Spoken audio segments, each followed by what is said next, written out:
पिता पुत्र और पवित्र आत्मा के नाम पर आमीन। सबको जय यीशु। प्यारे मित्रों, हमारे स्वर्गीय पिता ने हमारे लिए कितने अपार प्यार प्रभु यीशु को हमारे बीच में भेजा और ऐसे प्यार प्रकट किया, और यीशु द्वारा हमारे जीवन के अंधकारमय बातें और हमारे जीवन के हर समस्याओं में प्रभु उत्तर देता है, हमको आशीष देता है। इसलिए पवित्र आत्मा, ये सब हमको समझने के लिए हमको आत्मा चाहिए। प्रिय मित्रों, पवित्र आत्मा से त्रिएक ईश्वर इसलिए सदा हमारे साथ है। इसलिए प्रभु का वचन सीखने के लिए हमको स्वर्गीय पिता के प्यार और पवित्र आत्मा के अभिषेक चाहिए। यीशु हमारे लिए क्या किया है, ये समझने के लिए हमको ये पवित्र आत्मा के अभिषेक चाहिए। प्रिय मित्रों, इसलिए कितने लोग दुख में, संकट में, परेशानियों के बीच में रहते हैं। वह छुटकारे के लिए, चंगाई के लिए, सांत्वना मिलने के लिए कहाँ जाना है मालूम नहीं है। प्रभु के पास आओ। ये वचन सीखने पर कितने लोगों को ये बाधाएं दूर हो गए हैं। वचन सीखने पर कितने लोग परेशानियों में और समस्याओं में उत्तर मिला है। इसलिए प्रिय मित्रों, स्वागत करता है प्रभु, हमें स्वागत करता है। इसलिए ये प्रबंध, ये वचन गहराई अध्ययन के ये श्रृंखला में शामिल होकर अनुग्रह प्राप्त करने के लिए प्रभु हमें बुलाया है। इसलिए दूसरों के लिए भी हम ये आशीष मिलने के लिए वो बुलाना है। इसलिए प्रभु के नाम से हम सबको हार्दिक स्वागत करते हैं। हम मिलजुल कर वचन हम अध्ययन में प्रभु का वचन हम मनन चिंतन करेंगे। आज मार्कुस का सुसमाचार अध्याय 4 पद संख्या 21 से लेकर हम पढ़ते हैं। प्रिय मित्रों, ये मार्कुस का सुसमाचार में कितने यह दृष्टांतों द्वारा रहस्य भरी दृष्टांतों है। इसलिए इसमें गहराई में महत्वपूर्ण बात बहुत है।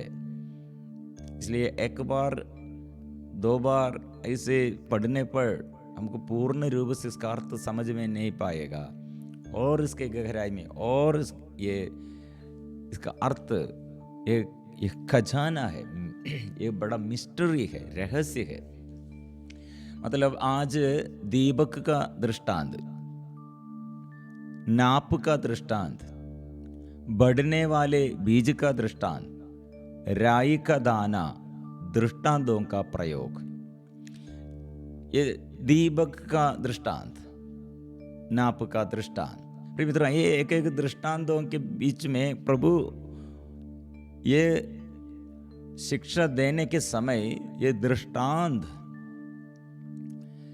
द्वारा सिखाने के समय इसका पश्चातल, इसमें बैकग्राउंड क्या है। मतलब ये दीपक के दृष्टांत में क्या कहा, ईसा ने उनसे कहा, क्या लोग इसलिए दीपक जलाते हैं कि उसे पैमाने अथवा पलंग के नीचे रखे?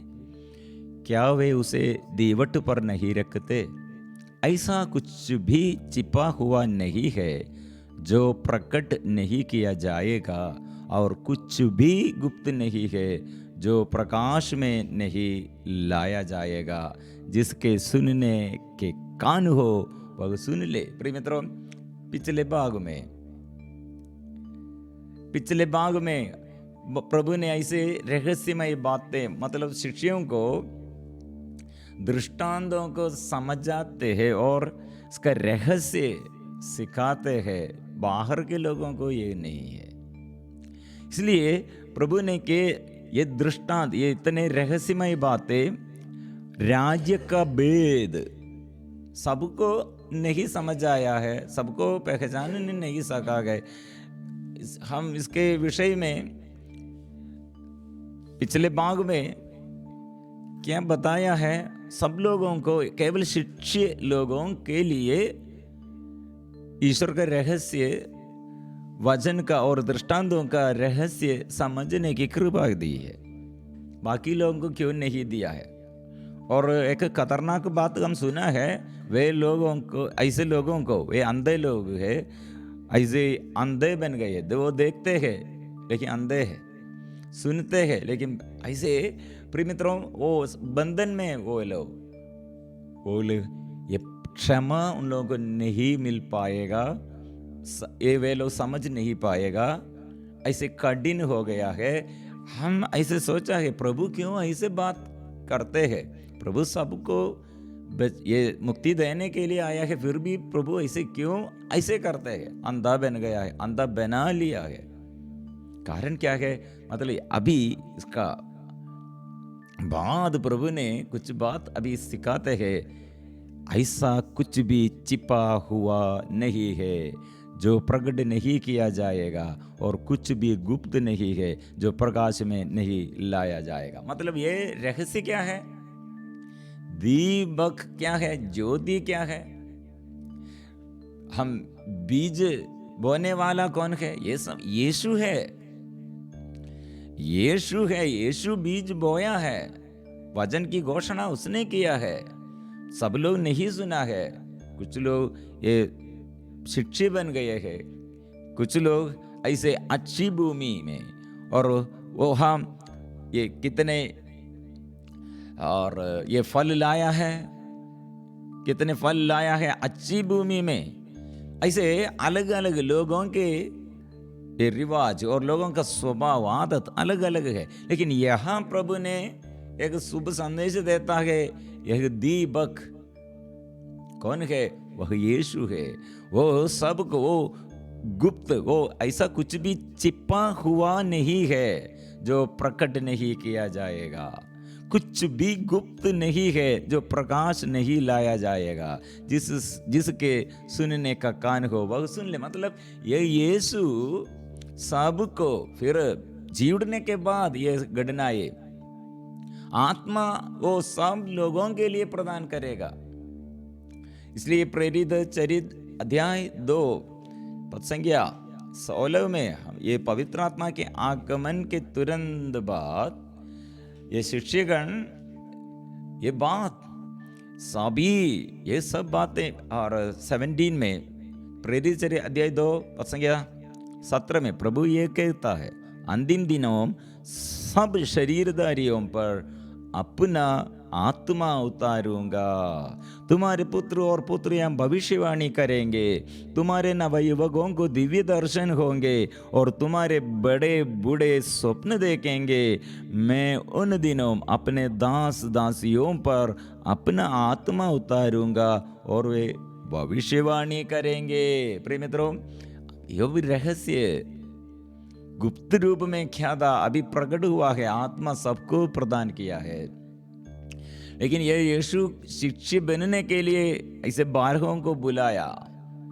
12 शिष्यों के ये आगे ये सब प्रभु अच्छा से समझ जाते हैं। बाकी लोगों को आने के लिए, शिक्षित बनने के लिए, विश्वास करने के लिए वो नहीं सकते हैं। लेकिन ये बाद में क्या होगा? ये सब प्रकाश, सब मतलब ये पैमाने अथवा पलंग के नीचे नहीं, वो दीवट पर और देव दीवट पर। प्रिय मित्रों, यह सबको, यह सब के लिए ज्योति वो प्रदान करते हैं, जीवन वो प्रदान करते हैं। इसलिए फिर हम आगे वचन पढ़ते, ईसा ने उनसे कहा, ध्यान से मेरी बात सुनो, जिस नाप से तुम नापते हो उसी से तुम्हारे लिए भी नापा जाएगा, और सच पूछो तो तुम्हें उससे भी अधिक दिया जाएगा। प्रिय मित्र, इसलिए जिस नाप से श्री प्रभु ने लोगों को चंगाई देता है, छुटकारा देता है, लेकिन केवल प्रभु ये चंगाई देने वाला, छुटकारे देने वाला, नॉट ओनली दिस मच, इतना नहीं। प्रभु हमें मुक्ति देने वाला, पापों को क्षमा देने वाला और आनंद जीवन हम प्राप्त करने के लिए वो प्रबंध किया है। इसलिए प्रिय मित्रों, हमारे अंदर के ये ज्ञान आज के ये समस्याओं के बीच में, आज के रोग बीमारी के बीच में, आज के हमारे बाधाओं के बीच में हम केवल प्रभु से चाहते हैं। इसलिए बोने वाले बीज बोया है, कैसे हम उसे स्वीकार किया है।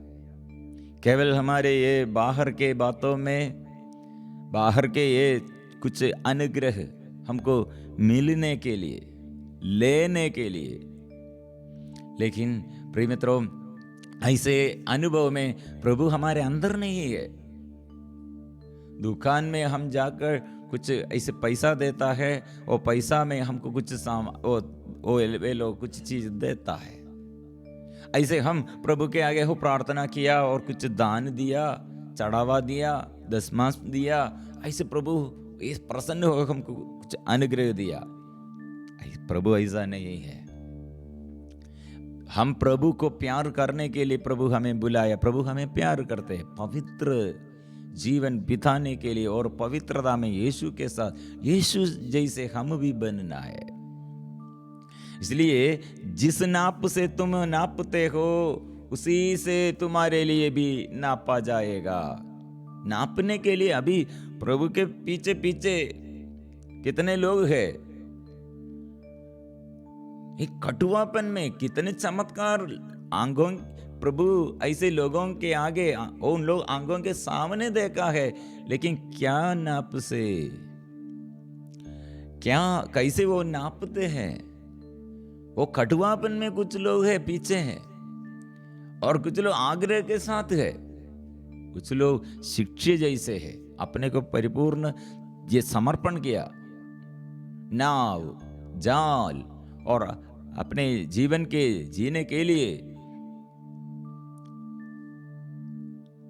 सब वो छोड़कर अभी प्रभु के पीछे है, प्रभु के पीछे है, मछुए के लिए नहीं, मनुष्यों को पकड़ने के लिए।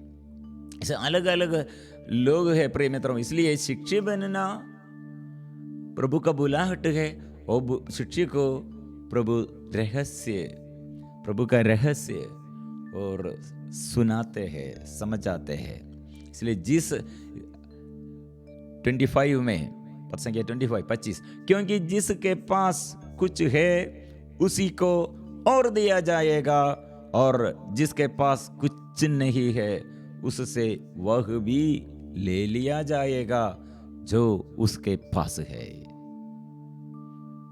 इसलिए ये यहूदियों के ये अधिकारी लोगों के प्रॉब्लम यह है, यीशु को मानने के लिए और ईश्वर ने जो वादा प्रतिज्ञाएं दिया था उसके बारे में अभी भी उन लोगों को समझ में नहीं आया है।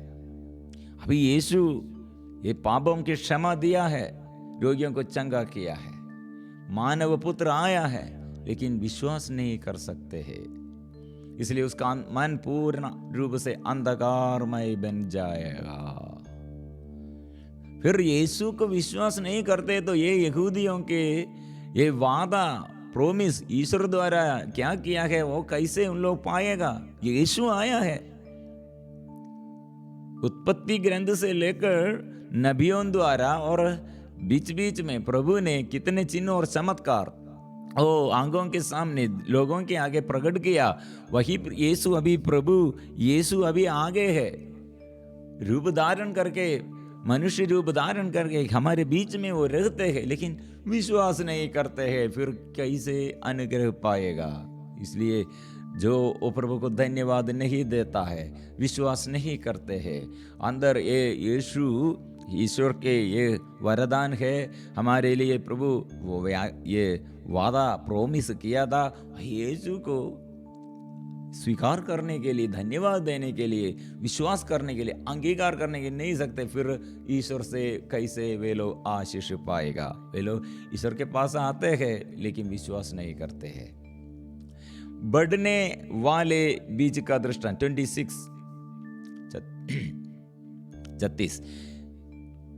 ईसा ने उनसे कहा, ईश्वर का राज्य उस मनुष्य के सदृश है जो भूमि में बीज बोता है वह रात को सोने जाता और सुबह उड़ता बीज उगता है और बढ़ता जाता है, हालांकि इसे यह पता नहीं कि कैसे हो रहा है। मित्रों, ये सेवकों द्वारा ये सुसमाचार की सेवा करने के लिए लोगों के आगे देश देश में, गांव गांव में प्रभु का वचन सुनाने के लिए प्रभु भेजते हैं। ये ऐसे स्वर्ग राज, ईश्वर का राज बढ़ते रहे हैं। कैसे बढ़ते हैं हमको मालूम नहीं है। प्रभु ऐसे सेवकों के समझाते, सेवकों के लिए, ये शिक्षा के लिए प्रभु समझाते, आप लोग बीत वचन की घोषणा करो, कैसे करना है वो प्रभु से मांगना है। मेरे घर में मेरे पति और मेरे पत्नी, मेरे बच्चों और मेरे माँ बाप और सबके आगे, सबके सामने यीशु मेरा प्रभु है। वो यीशु के स्वभाव मेरे जीवन में, आत्मा के अभिषेक, आत्मा के फल, आत्मा के वरदानों, यह प्रकट करने के लिए प्रभु मुझे इस्तेमाल किया है, मुझे बुलाया है, मुझे अलग कर दिया है। यह स्वभाव बातों में, मेरे कर्मों में दूसरों के आगे प्रकट होना है। यहाँ क्या होगा? ऐसे हम प्रार्थना करने पर, हम ये स्वीकार करने पर, प्रिय मित्रों, ये स्वर्ग राज अभी 2000 साल पहले प्रभु यीशु ने क्या वचन, क्या संदेश दिया था, अभी गठित हो गए हैं, बढ़ते रहे हैं, देश देश में, गांव गांव में, युग युगों तक फैल रहे हैं। पद संख्या 28, भूमि अपने आप फसल पैदा करती है, पहले अंकुर, फिर बाल और बाद में पूरा दाना। फसल तैयार होते ही वह हंसिया चलाने लगता है, क्योंकि कटनी का समय आ गया है। इसलिए बढ़ने वाले बीज का दृष्टांत यह है प्रिय मित्रों, स्वर्गराज। हम बीज बोते हैं, एक व्यक्ति के अंदर ऐसे विश्वासमय बातें और विश्वास से वो वचन स्वीकार करते हैं, वो वचन दावा करते हैं, वो वचन फैलाने के लिए जीवन में वो अनुभव करते हैं और वचन के अनुसार गवाही देता है, दूसरों को प्यार करते हैं, दूसरों के लिए मदद करते हैं, दूसरों के लिए वो प्रार्थना करते हैं। ऐसे प्रिय मित्रों, ओ यीशु का प्यार प्रतिफलित हो, उसमें से वो प्रकट हो जाते हैं, वो प्रतिफल यह है प्रिय मित्रों। फिर ये कटनी का समय आ गया है, कटनी का समय आ गया, हमको मालूम नहीं कैसे ये सब हो गए हैं। अच्छा उदाहरण है, अनन्यास नामक एक व्यक्ति, साऊल नामक एक अत्याचारी, कलीसिया के विरुद्ध एक युवक, इतने बड़ा अधिकारी है, सामर्थ्यवान है, वो प्रभावशाली है, वो साऊल कैसे इतने बड़ा कलीसिया में शिक्षक और सेवक बन गए हैं, बड़ा संत बन गए हैं। हनन्यास ने प्रभु से क्या पूछा? प्रभु, ये ईश्वर ने, स्वर्गीय पिता ने क्या संदेश अनन्यास अपने कमरे में, अपने घर में प्रार्थना कर रहे थे, जाओ जाओ, कहाँ जाना है? साऊल नामक एक युवक को आपके ये प्रार्थना द्वारा आपको उसका आंखें, दोनों आंखें बंदी हो गए हैं, बंद हो गए हैं। आप जाओ, जाकर प्रार्थना करो। हो, ये अनन्यास को मालूम नहीं अनन्यास क्या प्रार्थना कर रहे थे। अनन्यास ने कहा, वो साऊल नामक युवक शिष्यों को और कलीसिया के विरुद्ध और सभी विश्वासियों को ये अत्याचार करते हुए हराने के लिए, हटाने के लिए कितने प्रयत्न करते हैं, कितने प्रभावशाली है। प्रभु ने कहा जाओ, वो मेरे लिए, मेरे नाम की घोषणा करने के लिए, मेरे नाम द्वारा और अत्याचार सहते वो सहेगा, सहते रहेगा, वो फिर भी वो करते रहेगा सुसमाचार की सेवा। जाओ। मालूम नहीं कैसे ये वो स्वर्ग राज्य का ये रहस्य, ये एक व्यक्ति द्वारा कितने बड़ा ये बढ़ाव है और कितने वो फैलते रहे हैं, कितने यह बढ़ गया है। इसलिए दृष्टांत, रहस्य भरी दृष्टांत। नेक्स्ट, राई का दाना। ईसा ने कहा हम ईश्वर के राज्य की तुलना किससे करें? वह राई के दाने के सदृश है। मिट्टी में बोए जाते समय वह दुनिया भर का सबसे छोटा दाना है। बहुतों के जीवन में ये डाउट है, ये सबसे छोटा दाना राई का नहीं। क्यों बाइबल में इसे लिखा? प्रिय मित्रों, उसी समय और समय उनके बीच में, उन लोगों के सामने वो छोटा ये दाना है, बीज है, लेकिन इससे छोटा है, लेकिन उनके आगे, उनके सामने वो समय यह था। और दूसरा बात है वो बढ़ने, और नेक्स्ट वचन में परंतु बाद में बढ़ते बढ़ते यह सब पौधे से बड़ा हो जाता है और उसमें इतनी बड़ी बड़ी डालियां निकल जाती आती है कि आकाश के पंछी उसकी छाया में बसेरा कर सकते हैं। ये फिर भी डाउट है, ये राई का दाना ऐसे कैसे इतना बड़ा वृक्ष जैसे बन जाते हैं? हमारे दृष्टि में ऐसा नहीं है। इससे बड़ा कितने बड़ा पेड़ है, कितने बड़ा वृक्ष है, हमको मालूम है। मित्र, ये स्वर्ग राज्य ये दृष्टांत है। ये दृष्टांत मतलब अभी यीशु ने अपने शिष्यों को, 12 लोगों को बुलाया है। ये वचन फिर एक एक व्यक्ति को प्रभु पास आकर बुलाया है। वे लोग प्रभु के पास ऐसे शिष्य बनने के लिए तैयार हो गए हैं। प्रिय मित्रों, हम भी ऐसे विश्वास करने पर हमारे विश्वास ये राई के दाने जैसे छोटा, बहुत छोटा है, बड़ा नहीं है। हम शुरू किया है विश्वास और शुरू किया, हम में शुरू किया, फिर विश्वास में और प्रार्थना और आराधना शुरू किया, फिर क्या होगा प्रिय मित्रों? यह हम अपने ये स्वर्ग राज्य के विषय में प्रभु शुरू किया ऐसे छोटा दल, फिर क्या हुआ है? ये बड़ा बन गया है। कैसे बड़ा? सारे संसार में यह बढ़ गया है। ये फिर भी ये फैलते रहे हैं, फल देता है लोगों को, गैर यहूदियों को, अन्य धर्म के लोगों को, देश देश में और लोगों को ये अनुग्रह का माध्यम बन गए हैं। इसलिए आकाश के पक्षी मतलब सब के लिए प्रभु मुक्ति विधान सब के लिए है। वो पावन लहू बहाया, रक्त बहाया, वो पावन गावों से छुटकारा और चंगाई दिया, ये सब के लिए है। भाव भेद नहीं रखा है। यह अर्थ प्रिय मित्रों, ये छोटा से शुरू किया विश्वास, लेकिन ये बढ़ गया है। अभी सबको अनुग्रह है। श्री दृष्टांतों का प्रयोग, वह इस प्रकार के बहुत से दृष्टांतों द्वारा लोगों को उनकी समझ के अनुसार सुसमाचार सुनाते दे। वह बिना दृष्टांत के लोगों से कुछ नहीं कहते दे, लेकिन एकांत में अपने शिष्यों को सब बातें समझाते थे।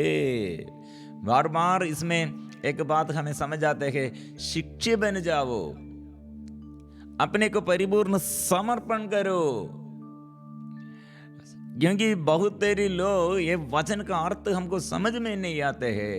हे मुश्किलताओं के समय, समस्याओं के समय लोग हमारे विरुद्ध ऐसे उठ खड़े हैं, हमारे विरुद्ध ऐसे विद्रोह करते हैं, हमको मालूम नहीं है। बचपन में से बीमारी आया और कितने प्रयत्न किया, पराजय हुआ है और असफलता आए, ऐसे समस्याएं और चारों ओर से अशांतियाँ और ऐसे महामारियाँ, हमको मालूम नहीं है। इसमें बाइबल क्या हमको संदेश देता है, बाइबल में और ईश्वर का संदेश क्या है, समझने नहीं सकते हैं। प्रिय मित्रों, यहाँ शिक्षक बनने के लिए प्रभु बुला रहे हैं, जो शिक्षक बनने के लिए चाहते हैं और अपने को परिपूर्ण समर्पण करते हैं। केवल हम ये संसार के बातों के लिए हम प्रार्थना करते हैं तो हमको ये ज्ञान नहीं मिलेगा। लोग प्रार्थना करते हैं, संसार की बातों में हमको ज़रूरत है, माँ के लिए, पापा के लिए, बच्चों के लिए, जीवन साथी के लिए और आर्थिक स्थिति में और रोजगारी के बारे में, रोग बीमारी के बारे में, रोग बीमारी के बारे में, ऐसे बहुत बातों में हमको ज़रूरत है, प्रार्थना करो। लेकिन आप शिक्षक बनने पर, शिक्षक बनने के लिए आप चाहते हैं तो आपको ज्ञान, ऐसे रहस्य बातें प्रभु समझ आते हैं, रहस्य समझ आते हैं। ऐसे एक शिक्षक बनने के लिए बाकी लोगों को, बाहर के लोग और शिक्षित लोग, बाहर के लोग और शिक्षित लोग, ऐसे डिफरेंस क्यों? ये हम शिक्षक बनने नहीं चाहते हैं, केवल अनुग्रह हम चाहते हैं। शिक्षक बनने, ईश्वर को प्यार करने के लिए नहीं चाहते हैं। ऐसे है तो क्या होगा? ये रहस्य हमको समझ में नहीं आएगा। इसलिए प्रिय मित्रों, अभी हम ये इतने बातें प्रभु हमें सिखाया है, हमारे अंदर ये वचन क्या के लिए है, ये वचन में प्रभु कितने शक्ति दिया है, वचन में कितने रहस्य है, और ईश्वर का राज्य और कितने ऐसे विस्तृत है, हमको ये समझने के लिए समर्पण चाहिए। मैं अपने को समर्पण करने के लिए प्रभु मैं चाहता हूँ। प्रभु कृपा दे, मेरे अंदर के ये मनोभाव प्रभु शुद्ध कीजिए, मन को शुद्ध कीजिए, तन को शुद्ध कीजिए। मैं और मेरे परिवार सब प्रभु सेवा करने के लिए, आपको सेवा करने के लिए मैं चाहता हूँ। और प्रभु हमें परिवार में आइए, देश देश में आइए, कृपा दीजिए। स्वर्ग राज्य कैसे बढ़ते रहे हैं, ऐसे हम में भी ईश्वर का विश्वास, ईश्वर पर भरोसा और बढ़ने के लिए वचन में और गहराई में सीखने के लिए वचन और पढ़ने के लिए कृपा दे, आशीष दे। माँ मेरी हमारे लिए प्रार्थना कीजिए। सभी संतों के साथ मिलकर, स्वर्गदूतों के साथ मिलकर, हम मिलजुल कर एक सेना जैसे हम ईश्वर के राज्य के बारे में हम और बढ़ते रहेंगे और बढ़ते रहेंगे। हम इसलिए प्रार्थना करते रहो, प्रार्थना करते रहो। सबको जय यीशु।